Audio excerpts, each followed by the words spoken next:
नमो ताहि जाते भय अरहंतादि महान।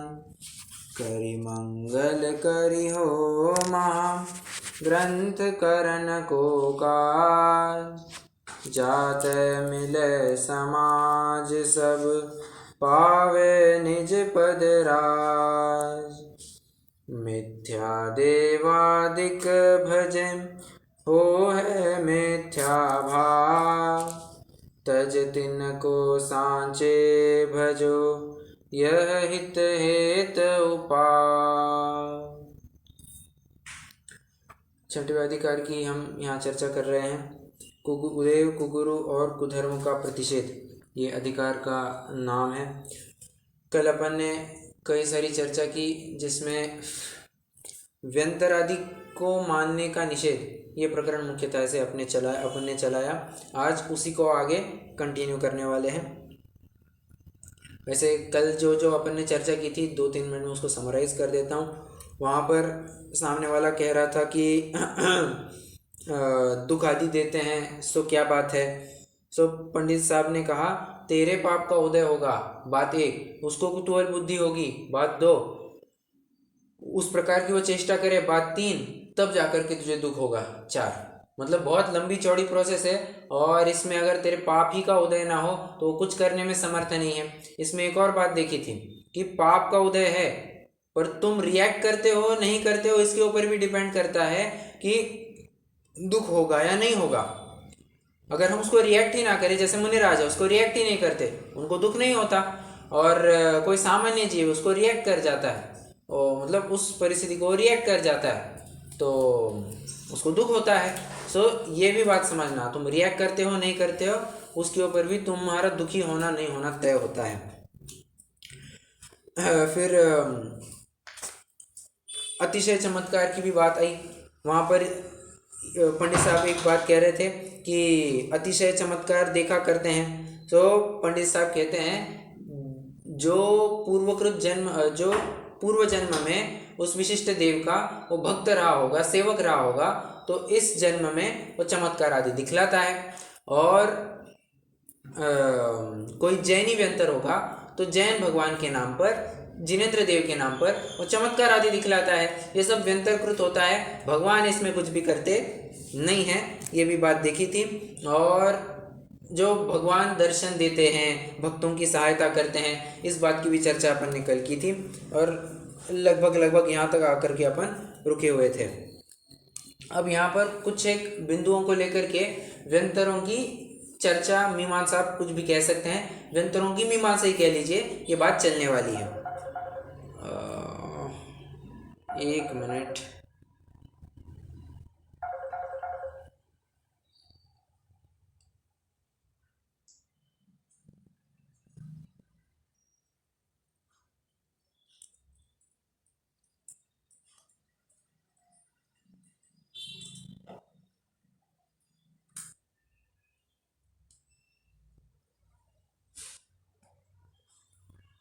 आवाज आ रही है मेरी? ओके, क्षमा चाहता हूँ, थोड़ा कॉल आ गया था। तो वैसे मैंने आंसर नहीं किया, मैंने उसको बस मैसेज डाल दिया कि बाबा बात अभी नहीं हो पाएगी, अपना स्वाध्याय चल रहा है, ठीक है। तो क्या कह रहा था मैं? हाँ, व्यंतरों की एक प्रकार से यहाँ पर मीमांसा चलने वाली कुछ एक बिंदुओं को लेकर के। प्रश्न यहाँ से मैं पढ़ता हूँ, अपने आप सारी बातें ख्याल में आ जाएगी। यहाँ कोई पूछेगी, पेज 170 पर है अपन। यहाँ कोई पूछेगी, कोई व्यंतर अपना प्रभुत्व कहता है, अप्रत्यक्ष को बतला देता है। कोई कुस्थान निवास आदि बतलाकर अपनी हीनता कहता है। पूछते हैं सो नहीं बतलाता, भ्रमरूप वचन कहता है, औरों को अन्यथा परिणमित करता है, दुख देता है, इत्यादि विचित्रता किस प्रकार है। अब व्यंतरों की इन बातों को लेकर के चर्चा करेंगे। मतलब अन्यथा परिणमित कराते हैं, इसको लेकर के चर्चा करेंगे। भ्रमरूप वचन कहता है, इसकी चर्चा करेंगे। पूछते हैं सो नहीं बतलाता, उसकी चर्चा करेंगे। और कुस्थान निवास आदि बतलाकर इसकी एक चर्चा करेंगे। तो इस प्रकार कुछ एक 4-5 बिंदुओं को लेकर के चर्चा कर रहे हैं। सबसे पहली बात, व्यंतरों का एक नाम वान भी होता है। और वान मतलब क्या होता है? वान मतलब क्या होता है?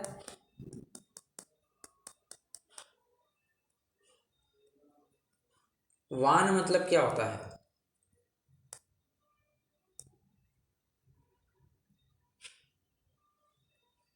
स्वामी हो जाएगा। क्या? नहीं नहीं नहीं, वो वैसा नहीं, गुणवान वाला वैसा नहीं। वान ये शब्द अलग है।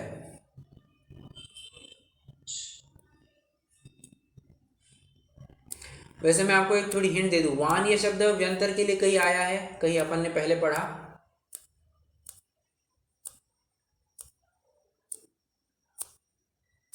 चलो हिंट देता हूँ, छेड़ाला में पढ़ा अपन ने।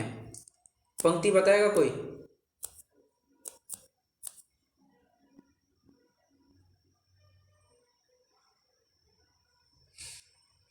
प्रकरण ये चल रहा है, सम्यक दृष्टि किस किस पर्याय में जन्म नहीं लेता। तो वहां पर बात आई है प्रथम नरक बिन कर रहे। बिल्कुल सही, बिल्कुल सही। प्रथम नरक बिन शट भू ज्योतिष वान भवन षंड नारी। ज्योतिष वान भवन, यहाँ पर भवन त्रिक की बात यहाँ पर कर ली, ज्योतिष वान और भवन, ठीक है। तो वान मतलब होते हैं व्यंतर। वान मतलब क्या? जो बहुत ही कुतूहल प्रिय होते हैं, जो बहुत ही एक प्रकार से आज के थोड़े से लेटेस्ट शब्द में गए, थोड़ा सा जो बहुत ही मिस्चीवियस होता है, जो बहुत ही नटखट होता है, ये उसको यहाँ पर कुतूहल प्रिय कहा जा रहा है। और जो क्या कहना चाहिए, बहुत मजाक करता है, एक प्रकार से थोड़ी चुगली आदि करता है। सो ये सब बातें व्यंतरों में आप समाहित समझ सकते हैं। कैसे, क्या क्या, किस किस प्रकार का कुतूहल करते हैं। सो कहते हैं जिस प्रकार एक बालक कुतूहल करता है उसी प्रकार ये कुतूहल करता है। अब ये समझा तो बालक कैसे कुतूहल करता है। आपने कभी देखा है क्या कि बालक रोता है और अचानक से रोना बंद करता है और खिलखिला करके हंसने लगता है? कभी नोटिस किया ये?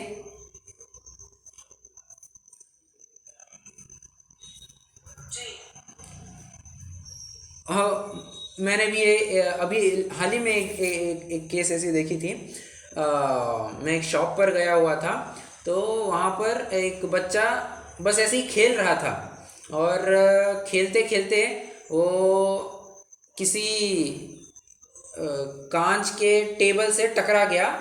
और टकरा गया तो उसको बचाने के लिए उसका बड़ा भाई उसको बचाने के लिए गया। तो बचाया तो पीछे ढकेल दिया गया और उसको पीछे के सिर पर थोड़ी सी चोट लग गई, मतलब पीछे के सिर पर गिर गया वो, और वो रोने लग गया।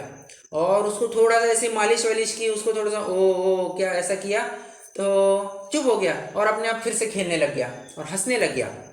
तो कहना ये चाहते हैं कि जिस प्रकार बालक कुतूहल करता है उस प्रकार ये भी कुतूहल करते हैं। इनका कोई ठिकाना नहीं होता, ये कभी कुछ कहते हैं कभी कुछ कहते हैं, इनके ऊपर तुम क्या भरोसा रखोगे, ठीक है। और कुस्थान आदि की बात कहते हैं, सो ये तो बस बताने के लिए है कि अरे हमारा तो ये चल रहा है, हमारा तो, हमारे पास तो है ही नहीं, हमारे पास तो ये भी नहीं है, हमारे पास तो वो भी नहीं है। एक बच्चा कहता है ना, मेरे पास तो है ही नहीं, मेरे पास तो है ही नहीं। उसी प्रकार ये व्यंतर भी कहते हैं, देखो ना यार, मैं ऐसी ऐसी जगह पर रहता हूँ, मेरी इतनी खराब जगह है रहने की, तुम्हारा तो बहुत अच्छा घर है। और जबकि देखा जाए तो व्यंतरों के भी अपने अपने निवास स्थान होते हैं, जो पृथ्वी के नीचे पृथ्वी के ऊपर पाए जाते हैं और बहुत ही मनोरम और मनोज्ञ होते हैं। फिर भी न जाने क्यों एक कुतूहल के रूप में बस कहते रहते हैं हमारा तो बहुत ही खराब चल रहा है। आपको कई लोग ऐसे मिले होंगे, आजू बाजू में कहने वाले होते ही हैं कि हमारा तो बहुत है, ऐसा चल रहा है, और है ना, हमारा तो ऐसे ही हो रहा है। वो व्यंतर भी वैसे ही होता है, always in a complaining mode, हमेशा कंप्लेनिंग मोड में होता है। हाँ ठीक है। पंडित साहब इसमें एक और तर्क रखते हैं। जो व्यंतर क्या कहता है, देखो ना मेरी ऐसी खराब जगह है रहने की। पंडित साहब उसको मतलब पंडित साहब एक प्रश्न पूछते हैं, तू अच्छा तेरा वो खराब स्थान है, मतलब तू इसको अच्छा स्थान मानता है, तो इस अच्छे स्थान में तू कैसे आया? यदि स्वयं से आया तो तेरी तो शक्ति है कि तू वहां न रह करके यहाँ पर आ सकता है, तो वहां पर ही जबरन क्यों रहता है? बात एक। और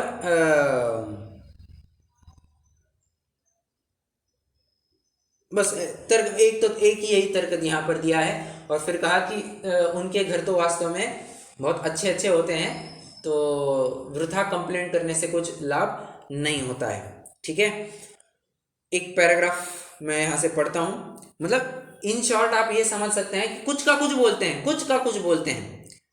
इस पैराग्राफ का सारांश आपको यही मिलेगा। देखिए उत्तर, व्यंतरों में प्रभुत्व की अधिकता हीनता तो है, परंतु जो कुस्थान में निवासाधिक बतलाकर हीनता दिखलाते हैं वह तो कुतूहल के वचन कहते हैं। ठीक है, व्यंतर बालक की भांति कुतूहल करते रहते हैं। जिस प्रकार बालक कुतूहल द्वारा अपने को हीन दिखलाता है, चिढ़ाता है, गाली सुनाता है, ऊंचे स्वर से रोता है, बाद में हंसने लग जाता है, उसी प्रकार व्यंतर चेष्टा करते हैं। यदि कुस्थान के निवासी हो तो उत्तम स्थान में आते हैं, वहाँ किसके लाने से आते हैं? आप अपने आप आते हैं, तो अपनी शक्ति होने पर कुस्थान में किस लिए रहते हैं? इसलिए इनका ठिकाना तो जहाँ उत्पन्न होते हैं वहाँ इस पृथ्वी के नीचे व ऊपर है, सो मनोज्ञ है।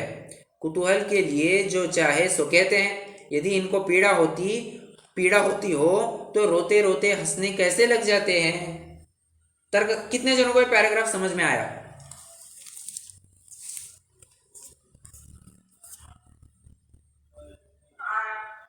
इसमें से सारांश या एक प्रकार से कहना चाहिए क्रक्स क्या निकलता है? एक शब्द आपको बताना है जिसको यहाँ पर हाईलाइट किया गया, एक शब्द। कुतूहल करना। परफेक्ट। इस पैराग्राफ में व्यंतरों की कुतूहल बुद्धि को, कुतूहल प्रियता को हाईलाइट किया गया है। ठीक है, तो आप चाहे तो कुतूहल पने को सर्कल कीजिए। ठीक है,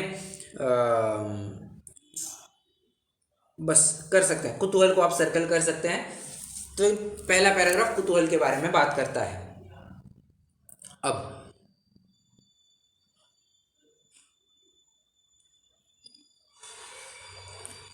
पंडित साहब इसमें थोड़ी सी एक बात और ऐड करना चाहते हैं। ऐड ये करना चाहते हैं, समझना, मंत्रों की भी अचिंत्य शक्ति है। पंडित साहब के शब्द हैं, मंत्रों की अचिंत्य शक्ति है। अच्छा, मतलब कोई मंत्र मारे और किलित हो जाए, पॉसिबल है। उसको बहुत तकलीफ होने लग जाए, किसको? उसको मतलब किसको?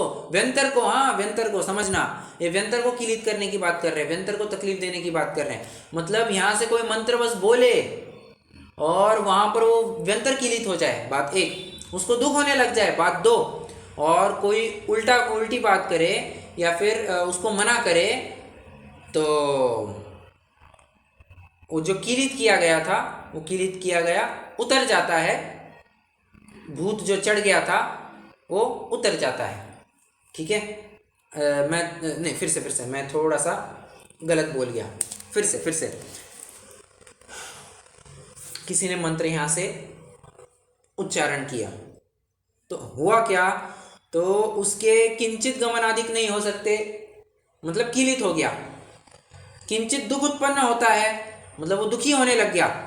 और कोई प्रबल उसे मना करे तब रह जाता है, वो आप ही रह जाता है। मतलब है जैसा वैसे रहने लग जाता है। इतनी सी बात कह रहे हैं। इत्यादि मंत्र की शक्ति है। परंतु जो लोक में कहते हैं ना, आपने कभी सुना है क्या? हमने तो उस भूत को जला दिया, भूत को खत्म कर दिया, भूत को जला दिया, मार दिया, ऐसा कभी सुनते हैं?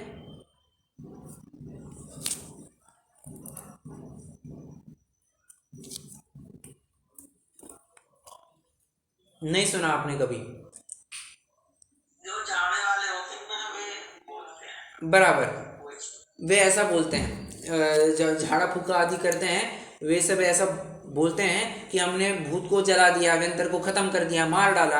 अरे मारना न मारना, उसको जलाना न जलाना, अच्छा मारना न मारना, तो उसके आयु कर्म के अधीन है, बात एक। और तुम जो कह रहे हो कि हमने उसको जला दिया, सो तो संभव ही नहीं है। क्यों संभव नहीं है? हम किसी व्यंतर को जलाए, ये कैसे संभव नहीं है? परफेक्ट, उसका वैकृिक शरीर है, तो उसको जलाना कैसे संभव है? बिल्कुल भी संभव नहीं है। ठीक है, आइए एक पैराग्राफ और पढ़ते हैं। इतना है कि मंत्रादि की अचिंत्य शक्ति है, सो किसी सच्चे मंत्र के निमित्त नैमित्तिक संबंध हो अंडरलाइन द वर्ड निमित्त नैमित्तिक संबंध, मंत्र और निमित्त, मंत्र के निमित्त नैमित्तिक संबंध, आपको इतना हाईलाइट करना है, मंत्र के निमित्त नैमित्तिक संबंध। यहां पर निमित्त नैमित्तिक संबंध लिखा है, कर्ता कर्म संबंध नहीं लिखा, या फिर कारण कार्य संबंध, कर्ता कर्म ही कह लीजिए, ठीक है, कर्ता कर्म ही कह लीजिए, कर्ता कर्म यहां पर नहीं लिखा। मतलब क्या, निष्कर्ष क्या निकलता है इसमें से?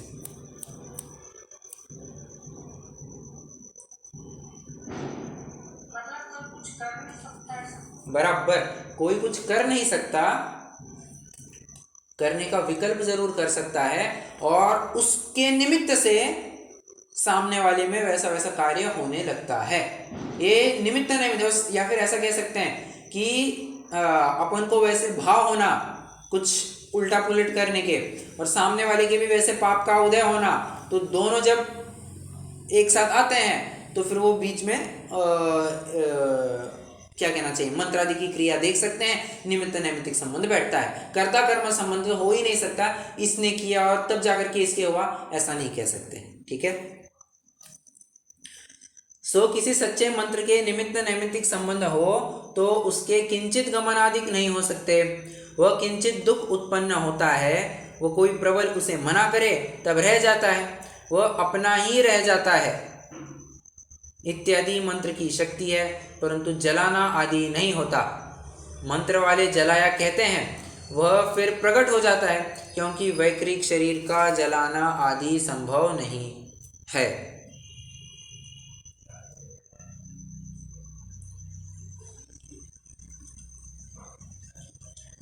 इसमें ये भी ले सकते हैं कि जैसे वो एक तो चक्रवर्ती की कहानी आती है, वो समुद्र में वो नमोकार मंत्र बोल रहा था, तब तक तो वो सही था, लेकिन जैसे ही वो पानी पे हुआ तो वो मारा गया, ऐसा भी ले सकते हैं।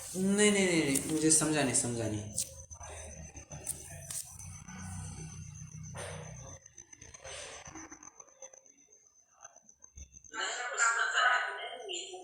उसमें मैं था क्या था, मेरे हिसाब से तो उसमें ऐ भी ना खरीदना नमोकार मंत्र थी, उसके पाप से वो मरा।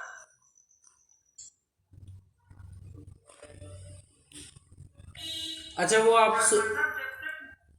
वो नमोकार मंत्र की शक्ति थी, तब तक तो कुछ नहीं कर पाया, नहीं तब उसने ना पैर से मिटा दिया ना नमोकार मंत्र, तो उससे उन्हें भी ना कर दी, इससे कहा तो पैर से मिटा, अच्छा है शक्ति की वजह से नहीं कुछ कर पाया, तो उसने कहा तो पैर से मिटा दी, तो मतलब जो कुछ नहीं कहने का, उन्होंने पैर से नमोकार मंत्र मिटा दिया, तो बस उसने मार दिया। सो वो शायद चक्रवर्ती की बात है ना, ब्रह्मदत्त, हाँ, शुभम बराबर, शुभम चक्रवर्ती की बात है। तो इसमें मुझे फिर वैसे प्रश्न समझ में नहीं आया, आई एम सॉरी।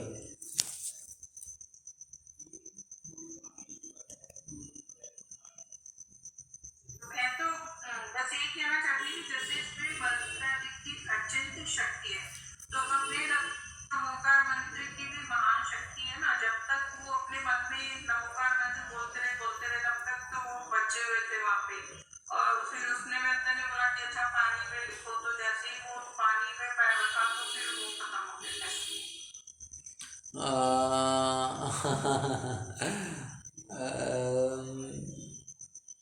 थोड़ा सा टफ है, मैं इसके ऊपर कुछ कमेंट शायद ना कर पाऊँ, इसमें कैसे कहा जाएगा।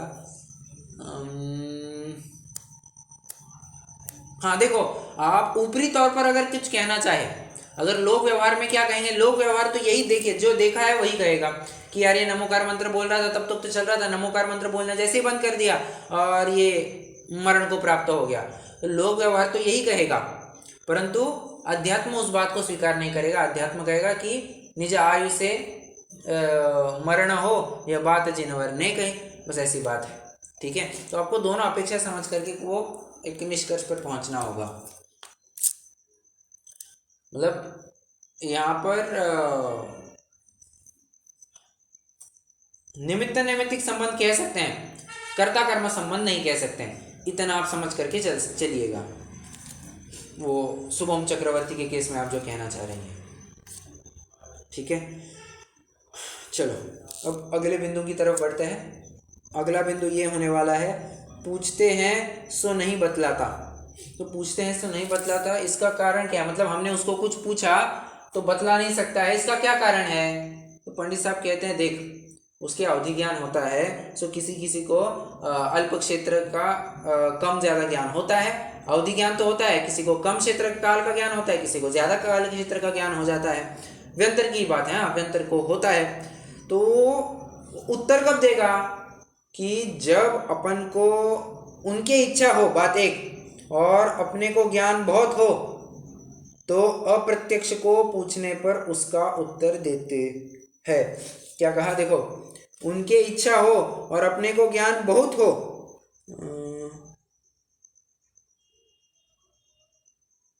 यहाँ पर बहुत नहीं, अल्प होना चाहिए।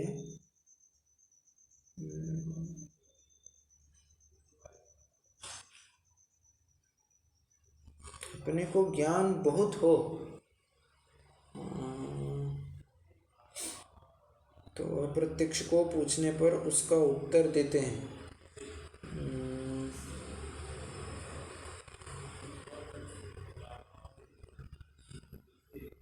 ये थोड़ा सा मुझे चेक करना क्या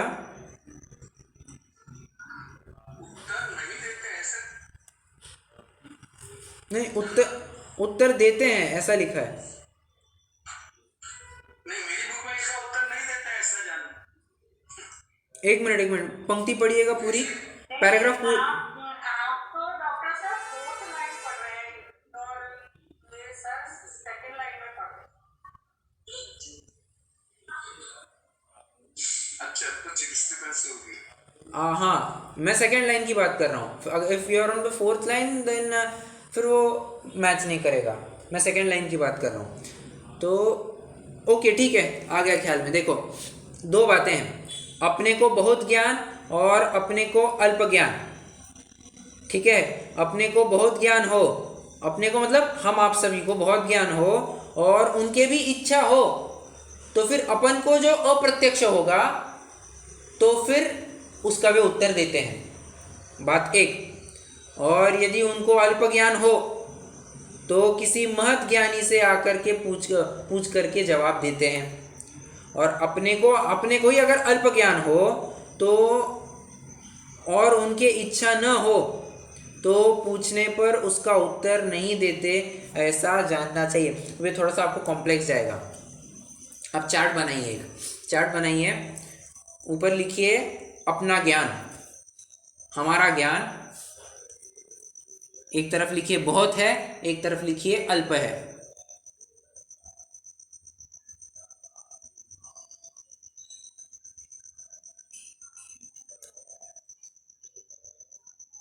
बहुत है लिखा है, वहां पर प्लस करके लिखिए व्यंतर की इच्छा, प्लस करके नीचे लिखिए व्यंतर की इच्छा, नीचे एरो करके लिखिए उत्तर देता है, उत्तर देता है।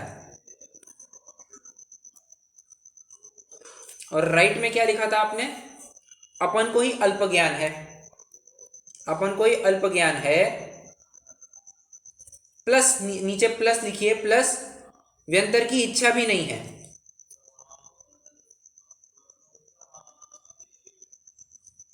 तो उत्तर नहीं देते,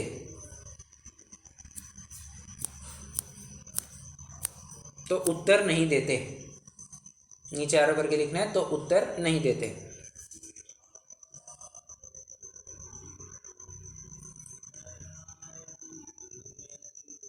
और एक बात और चाहे तो आप कहीं तो भी नोट कर सकते हैं कि अल्प ज्ञान हो तो अपने से जो बड़ा ज्ञानी है उसको पूछ करके आते हैं और फिर सामने वाले को कहते हैं। जैसे अपने पास कोई माल ना हो तो अपन ने फटाफट बगल की दुकान से माल खरीदी किया, पीछे की दरवाजे से अपन ने बगल की दुकान से माल खरीदी किया और सामने वाले ग्राहक को बेच दिया। ऐसा कुछ यहाँ पर वो कर रहा है।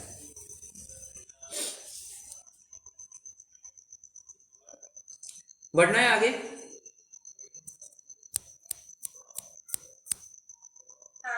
ओके चलो, अब ये भी एक टॉपिक कंप्लीट हो गया कि कुछ का कुछ जवाब देते हैं, सॉरी पूछते हैं सो नहीं बतलाता, ये इसको हो गया। आगे जो कह रहे हैं ना भ्रमरूप वचन कहता है, आप इंडेक्स से भी मैच करते, इंडेक्स मतलब कौन सा है, पेज 170 पर मैंने आपको कहे थे ना कि 4-5 कुछ बिंदु है, आप उससे भी बराबर मिलान करते जाना।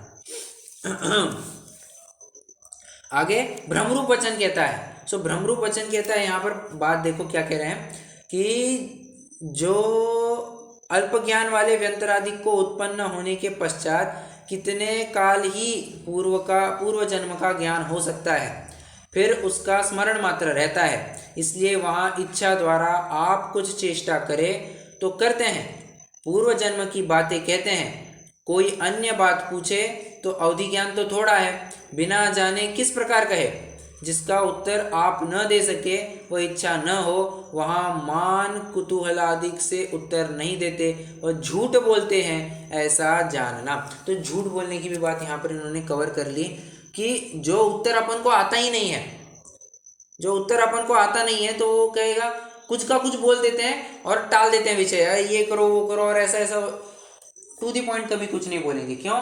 मान है ना, होता है ना ऐसा कि अपने से कम ज्ञानी को अगर कोई एक आध चीज़ भी अपने से ज़्यादा आ जाए तो कहते हैं ओ तुम्हारा देख लो, ये कुछ होता है, ये कुछ नहीं होता है तो होता है नहीं होता है, बिल्कुल होता है।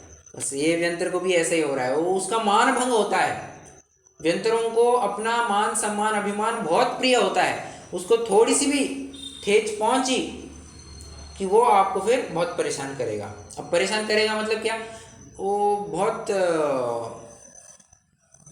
निमित्तिक रूप से ही समझ लो, आपको बहुत परेशान कर लेगा। ठीक है, चलो। और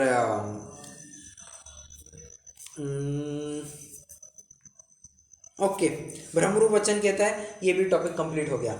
अब जो अगला पॉइंट है, औरों को अन्यथा परिणमित करता है।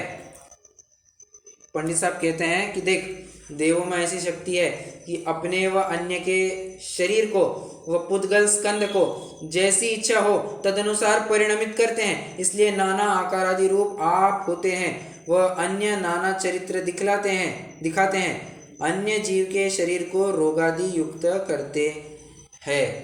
होता है ना कि जैसे कोई व्यंतर किसी को चेट जाए, बुखार आता है नहीं आता है,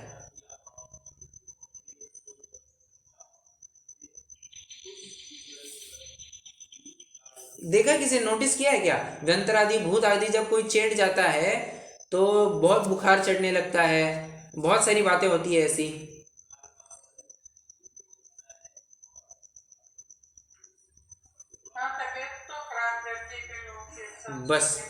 बस यही बात है कि शरीर को रोगादि युक्त करते हैं, ये ऐसी बात हो जाती है।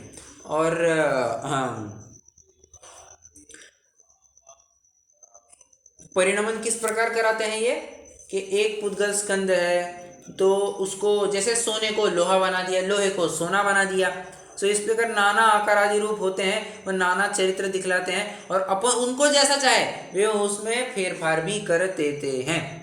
तो पंडित साहब यहाँ पर कहते हैं कि देखो, अपने शरीर को व अन्य पुद्गल स्कंदों को जितनी शक्ति हो उतना ही परिणमित करा सकते हैं। बता, सोने को अग्नि बना करके दिखाना, जरा सोने को अग्नि बना करके दिखाना, या फिर चलो थोड़ा और अपन पूछते हैं, अग्नि में शीतलता उत्पन्न करके दिखाना। कर सकता है व्यंतर? ताकत बहुत होगी उसके पास, कर सकता है? क्यों नहीं कर सकता? उसका स्वभाव चेंज नहीं कर सकता। बराबर, उसका स्वभाव चेंज नहीं कर सकता। तो व्यंतर चाहे जो कुछ करे, वो किसी का स्वभाव तो पलटाने में समर्थ नहीं है। पानी को कभी भी गर्म नहीं कर सकता, उसमें कभी भी उष्णता ला नहीं सकता, शक्कर में कभी भी खटास ला नहीं सकता, नींबू में कभी खारापन आ नहीं सकता। स्वभाव तो स्वभाव ही बना रहेगा, उसको फेरफार करने में संभव नहीं। हाँ, परमाणुओं की अदला बदल करनी, जैसे मैंने कहा कि सोने का चांदी कर दिया, चांदी का लोहा कर दिया, ऐसा कुछ करे तो करे, परंतु वस्तु का स्वभाव ही बदल देवे, असंभवी जो बातें हैं उसको तो कर ही नहीं सकता। और व्यंतर छोड़ो, वे तो कोई भी नहीं कर सकता है। और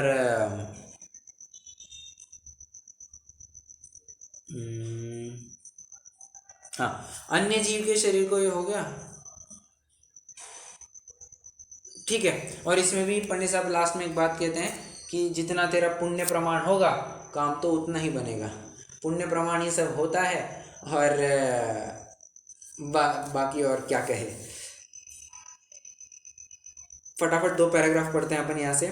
देवों में ऐसी शक्ति है कि अपने व अन्य के शरीर को व पुद्गल स्कंद को जैसी इच्छा हो तदनुसार परिणमित करते हैं। इसलिए नाना आकार आदि रूप आप होते हैं व अन्य नाना चरित्र दिखाते हैं। अन्य जीव के शरीर को रोगादि युक्त करते हैं। यहाँ इतना है कि अपने शरीर को व अन्य पुद्गल स्कंदों को जितनी शक्ति हो उतने ही परिणमित कर सकते हैं। इसलिए सर्व कार्य करने की शक्ति नहीं है। तुम चाहे हो उससे करवाना चाहो ये तो बिल्कुल पॉसिबल नहीं है। उसकी हद तक, उसके लिमिट में रह करके वो जो कर सकता है वो करता है। उसके पुण्य का उदय हो तो आप रोगादि रूप परिणमित नहीं कर सकता, और पाप का उदय हो तो उसका इष्ट कार्य नहीं कर सकता। मैंने कल भी बात कही थी ना, पापोदय में नहीं सहाय का निमित्त बने कोई, और पुण्योदय में नहीं दंड का भी निमित्त होई। ये बात यहाँ पर बराबर लगा लेना चाहिए। और इस प्रकार व्यंतरादि की शक्ति जानना। ओके, ये मैंने आपको कोरिलेट भी करके दिखाया कि पंडित साहब ने जो सूची बनाई है, जो इंडेक्स बनाया है पेज 170 पर, उसका बराबर से यहाँ पर स्पष्टीकरण किया गया। कोई और प्रश्न हो तो पूछ सकते हैं, नहीं तो भी अपन आज रुक जाएंगे क्योंकि कल से एक नवीन प्रकरण ही चालू हो रहा है।